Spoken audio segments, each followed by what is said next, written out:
সকলের চোখে নদী, মাঠ, সর্ষের সীমাহীন সোনার তরঙ্গ, সবকিছু পার হয়ে দেশে ফেরা। হে মহানগরী, কেবল তোমার আমার ফাঁকা বুকে ক্রমশ গজিয়ে উঠছে শূন্য ইমারতের সারি।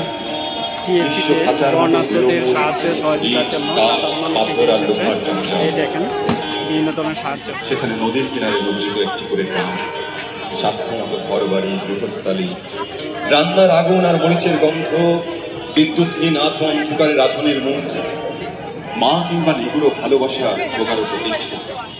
নদ বা ধরো তাদের শাড়িতেই লোকালয়ের নকশ। সুখবৌল বাহুতে পেলুয়ারির চুরির ঝঙ্কার, এই তো দেশ যেখানে পৌঁছতে হাজার কষ্ট বাড়িয়ে চলে মানুষের কাছে। সেখানে পৌঁছতে যে পারল না, তার আবার দেশ, তার আবার বলো সেটা কোন দেশ? বলো সেটা কোন দেশ? আর আমি তুমি, আর আমি আর তুমি এখন এসো আমাদের শূন্যতাকে লগ্নের জন্য অনুভব করি। হে মহানগরী, কারণ আমাদের কোনো গন্তব্য নেই। নেই চেনা নদীর পাড়ে ঘরের ছাউনি, নেই মাতৃমুখী ছবির পাশে জড়সড় নিষ্পাপ নির্ভতা, নেই উড়ুনে আগুন উত্তপ্ত উদ্দেশ্য। যেখানেই আমরা জন্মাই আমরা মূলত মজলুম হয়ে জন্মাই। যদি বলা হয় আগামীকাল পৃথিবী ধ্বংস হয়ে যাবে, যদি বলা হয় আগামীকাল পৃথিবী ধ্বংস হয়ে যাবে, তবু আজকে থেমে থাকবে না এই মৃত্যু খোদা। হত্যা চলবে, রক্ত চলবে, কারণ আমাদের হৃদয়ে বলছে চেঙ্গিস খানের রক্ত।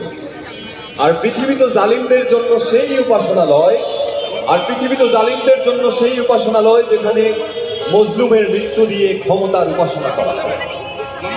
বন্ধুগণ, যুদ্ধ সবসময় চলমান, যুদ্ধ সবসময় চলমান। এই ধরুন প্রেম, পারমাণবিক কিংবা মনস্তাত্ত্বিক, দুটোই কিন্তু প্রেম, বেশিরভাগ বলা যেতে পারে। আজীবন থেকে যাওয়ার একটা প্রসেস, দখল কিংবা আজীবন থেকে যাওয়ার একটা প্রসেস। প্রতিটা চাওয়ার ভিতর দিয়ে আমরা মূলত শান্তিটা খুঁজি, প্রতিটা চাওয়ার ভিতর দিয়ে আমরা মূলত শান্তিটা খুঁজি, কিন্তু যুদ্ধটা বেছে নিই। রাষ্ট্রের হয়েছে মন্দের স্বভাব, অথচ আমরা নিজের ক্ষতি জেনেও, নিজের ক্ষতি করেও কেউ চাই না কেউ খারাপ থাকুক, শান্তিতে বাঁচুক। আমরা এটা চাই কেউ না কেউ ভালো থাকুক, কিন্তু এখানে বারবার আমাদের মৃত্যু নিশ্চিত না হওয়া পর্যন্ত রাষ্ট্র তার কীর্তি থামায় না।